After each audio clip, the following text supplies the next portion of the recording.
China's imperial treasure belonged to just one man, the emperor, and the pieces were created for his eyes only. Now the National Palace Museum of Taiwan wants to place these artifacts into the hands of everyone, using the very latest technology. If we can apply all these information technology to make all these collections more durable, more shareable, and more far-reach, certainly that would be something a museum would like to do.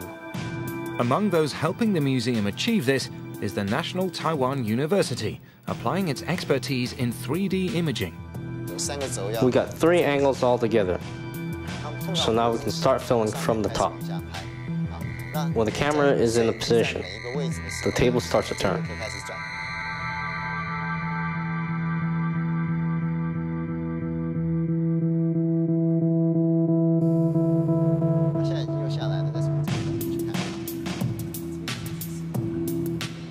The object is then assembled into a 3D replica.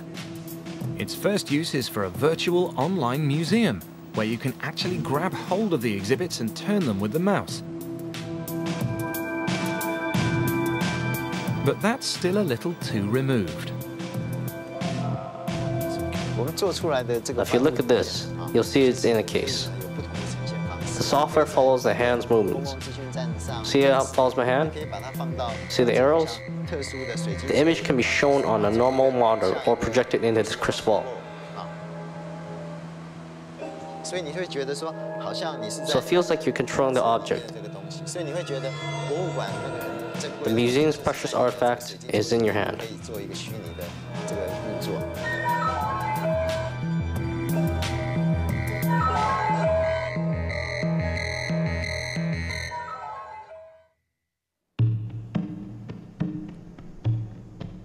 The museum has also harnessed another institution, the Industrial Technology Research Institute. Their plan is to put us inside the body of the artist.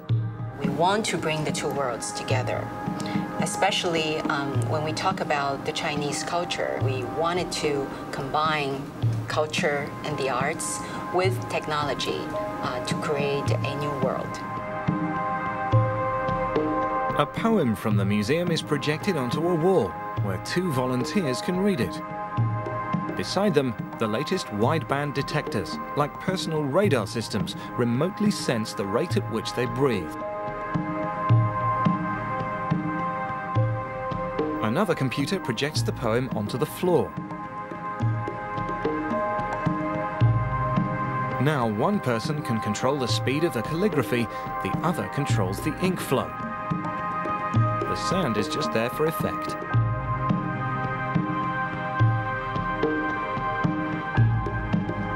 If the volunteers can make their replica similar to the original artwork, this gives recordable clues as to the physical and hence emotional state of the original artist.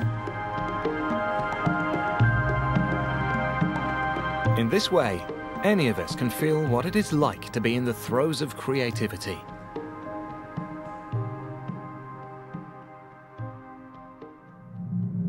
While technology can be revealing about the artifacts, there's still nothing quite like being in touching distance of the real thing.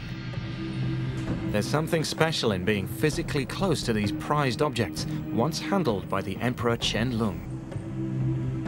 When he began collecting Chinese art and artifacts, Qianlong felt a responsibility. Only he, the ruler of a vast empire, had the power to ensure that Chinese culture was passed on for the future to admire. The National Palace Museum believes that it's following in Qianlong's footsteps by adopting technology and innovation to broaden the appeal of the collection. It's moving from simply being a guardian of cultural tradition and passive exhibition space to a new global culture, where advanced technology is being used to take this treasure to a world audience, where ideas and creativity are encouraged to find new and different ways to share it with the world, where the old becomes new. Research into artifacts is like a person's beating heart.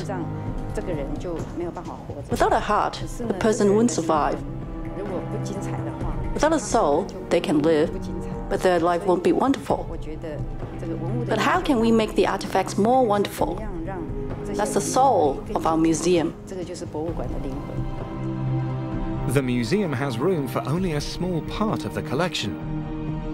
With constant new exhibits and swapping round the famous pieces, even then, at this rate, it would take a dozen years to show the Emperor's collection as a whole.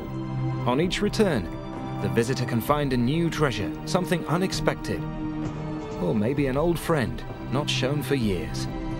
Thanks to Chen Lung's ambition, the sheer scale of the collection means that the museum will still draw in the public for years to come.